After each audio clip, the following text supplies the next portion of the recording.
Hello friends, आज हम करने वाले हैं सेबी का buyback regulation, SEBI buyback and securities regulation 2018। SEBI buyback and securities regulation 2018। सबसे पहले हम पढ़ लेते हैं कि बायबैक जो होता है वो क्या होता है। तो बायबैक सिंपली मीन्स जो कंपनी आपकी होल्डिंग करती थी, जो प्रमोटर्स हैं, डायरेक्टर ग्रुप हैं जो ओन करते हैं कंपनी को, वो जो कंपनी अपनी शेयर होल्डिंग बेच चुके हैं, अब वो वापस अपनी होल्डिंग बढ़ाना चाहते हैं। उसके लिए वो अपने शेयर्स जो मार्केट में ऑलरेडी हैं वो मार्केट के शेयर होल्डर से वापस लेते हैं, उसे हम बायबैक कहते हैं। अभी बायबैक करने से क्या होता है? बायबैक करने से आपका अर्निंग पर शेयर बढ़ जाता है, आपका कंसोलिडेशन स्टेक बढ़ जाता है शेयर्स पे।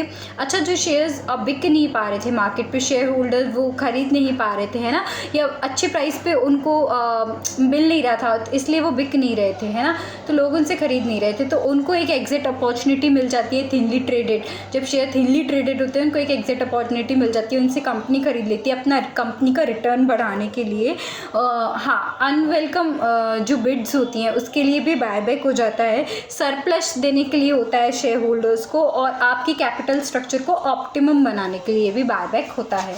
अभी बायबैक हम किन किन चीज़ों से कर सकते हैं? तो जो बायबैक है वो हमारा हो सकता है फ्री रिजर्व से, सिक्योरिटी प्रीमियम से, और प्रोसीड ऑफ सिक्योरिटीज़ इशूड से। ठीक है, प्रोहिबिशन हो सकता है बायबैक आप कब नहीं कर सकते? जब आपने डिफ़ॉल्ट किया है। डिफ़ॉल्ट किया है किस में? टर्म लोन में, डिबेंचर में, प्रेफरेंस शेयर्स में, इसकी किसी भी इंटरेस्ट में और रिपीलमेंट में आपने डिफ़ॉल्ट किया है, तो उसके अगले डिफ़ॉल्ट के 3 साल तक आप बायबैक नहीं कर सकते हैं।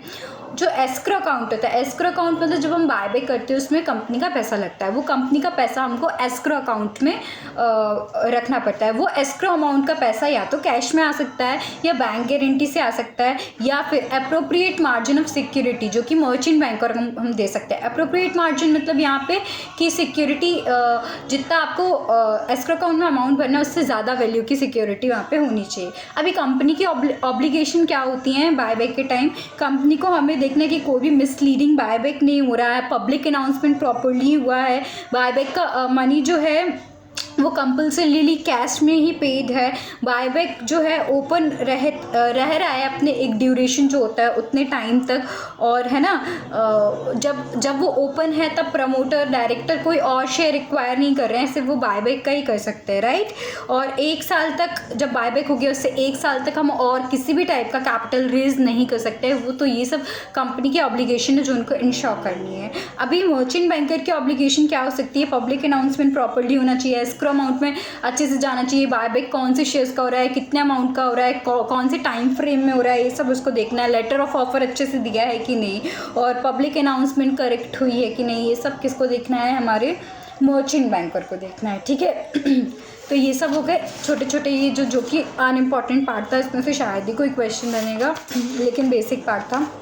अभी नेक्स्ट आ जाता है आपका बायबैक आप कितने अमाउंट का कर सकते हैं। तो बायबैक सबसे पहले ना कंपनीज एक्ट 2013 से ऑथराइज्ड होना चाहिए, और जो एक लिमिट में होना चाहिए बायबैक, और आपके आर्टिकल ऑफ एसोसिएशन में वो क्लॉज होना चाहिए बायबैक का, आप तभी बायबैक कर सकते हैं। अभी लिमिट क्या होती है? आप 10% of paid up equity share capital plus free reserve, equity share capital और फ्री रिजर्व को मिला के आप 10% तक कर सकते हैं, बोर्ड रिजोल्यूशन पास करके, मतलब बोर्ड बैठेगा और वो रिजोल्यूशन पास करेगा, उसमें हो जाएगा। लेकिन यदि उससे ज़्यादा करना है, more than 10% of paid up equity share capital plus free reserve up to 25% से आप ज़्यादा कभी भी नहीं कर सकते हैं, तो ये स्पेशल रिजोल्यूशन से होगा। जैसे ही हम ये अपना कर लेते हैं रिजोल्यूशन, जो भी था हम पास कर लेते हैं अकॉर्डिंगली, उसको हमको शेयर होल्डर्स को देना है कंपनी और हमें सेबी को भी फाइल करना है।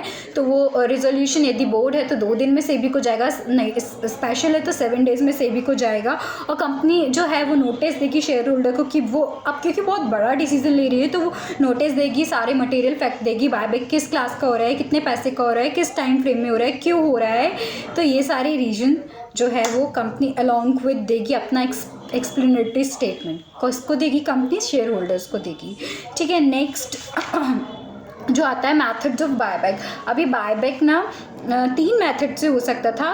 प्रपोर्शनेट बेसिस पे शेयर होल्डर्स को मिल जाए, ऑड लॉट की मेथड जो कि अब एग्जिस्ट नहीं करती, और from open market. Open market में 2 मेथड होती हैं, थ्रू बुक बिल्डिंग और थ्रू स्टॉक एक्सचेंज से डायरेक्टली खरीदना, तो डायरेक्टली थ्रू है स्टॉक एक्सचेंज। ठीक है, सबसे पहले हम पढ़ लेते हैं buyback through tender offer. Tender offer मतलब कंपनी एक ऑफर देगी, उसके अकॉर्डिंग बायबैक होगा, जो कि सबसे ज़्यादा अच्छा ऑफर होता है, मतलब सबसे अच्छा मेथड है, लेकिन बहुत लॉन्ग प्रोसीजर का होता है। ठीक है, रिजोल्यूशन इसका प्रोसीजर ऐसे याद रखेंगे, ऐसे करेंगे 2 5 7 7 is the heaven, 5 5 10 7 15 2 5 7 7 is the heaven, 5 5 10 7 heaven 15।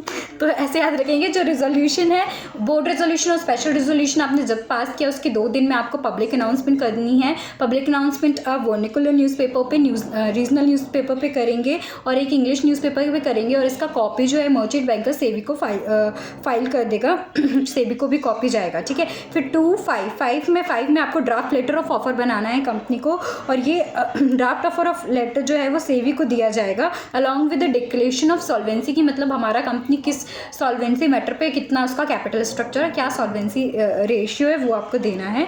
जो सेबी है अप टू 7 डेज लेगा उसको चेक करने में आपका ड्राफ्ट लेटर ऑफ ऑफर। उसमें अगर उसको कुछ एडिशनल चेंजेस बनवाने हैं या फिर वो सोचता है कि ये ठीक है तो उसको अप्रूव कर देगा और एक रिकॉर्ड डेट दे देगा। ठीक है, उसके 5 दिन में, तो 2 5 7 5 होता है ना, तो उसके 5 दिन में draft letter of offer existing share holders को पहले दिए जाएंगे, है ना, एग्जिस्टिंग शेयर होल्डर को दे देंगे, और उसके 5 दिन में एस्क्रो अकाउंट में जो भी बायबैक जितना भी आप कर रहे हो उसका जो अमाउंट है वो आपको दे देना है। अभी जो अमाउंट होता है वो कितना होता है, यदि 100 करोड़ तक का अमाउंट है तो 25%, 100 करोड़ के बाद जितना भी एक्सीड होता है उस पर 10% लगेगा, या एस्क्रो अमाउंट में आपको फिलअप भरवा देना है।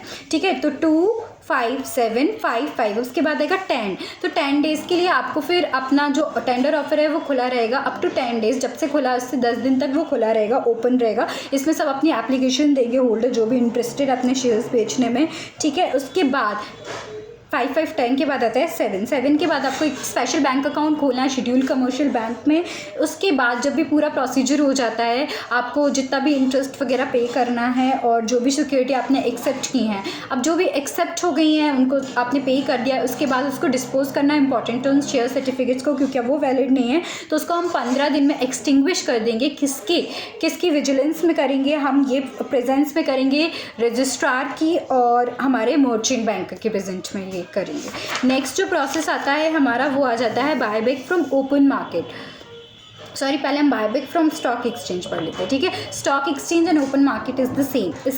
इसका जो होता है वो है 276, उल्टा याद करो, 276 15 7। जो 15 7 उसमें है ना, जो उसके प्रीवियस वाले मेथड का उनको ऑपोजिट का 2 7 6 15 7। तो आपको सबसे पहले पब्लिक अनाउंसमेंट करनी है। ठीक है, बोर्ड रिजोल्यूशन और ये उसके 2 दिन में आपको पब्लिक अनाउंसमेंट कर देनी है। इंग्लिश वर्निकुलर रीजनल न्यूज़पेपर में आपको ये पब्लिश करना है। उसके बाद आपको सेबी को इसका कॉपी फाइल कर देना है।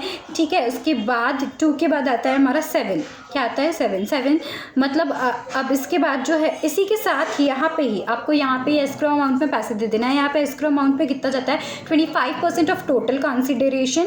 उसके बाद जो भी एक्स्ट्रा है, मतलब जो आपका अकाउंट है ना उसमें एकदम मिनिमम बैलेंस 2.5% का बचना चाहिए। ऐसा नहीं अकाउंट खाली हो गया 25% के बाद, 2.5% अकाउंट में बचना चाहिए और 25% आपको डायरेक्टली आपका जो भी कंसिडरेशन है वहाँ पे कर देना है।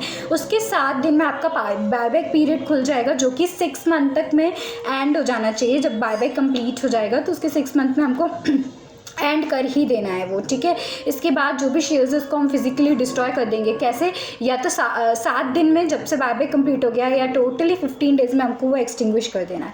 अच्छा, जो नेक्स्ट इन्फॉर्मेशन आपको इसमें याद रखनी है कि जो भी बायबैक होता है ना वो डेली बेसिस पे होता है सिक्योरिटी एक्सचेंज से। वो कैसे होता है, उसकी ऑफिशियल वेबसाइट में डेली एक हेडलाइन आती है कि इतना इतना कंपनी बेचना चाहती है, उसके बेसिस पे शेयर होल्डर्स बेच रहे हैं और कंपनी खरीद रही है, ठीक है। जो स्टॉक एक्सचेंज जहाँ पे भी बेचने जाता है वो नेशनल ट्रेडिंग टर्मिनल फैसिलिटी वहाँ पर होनी चाहिए, ठीक है।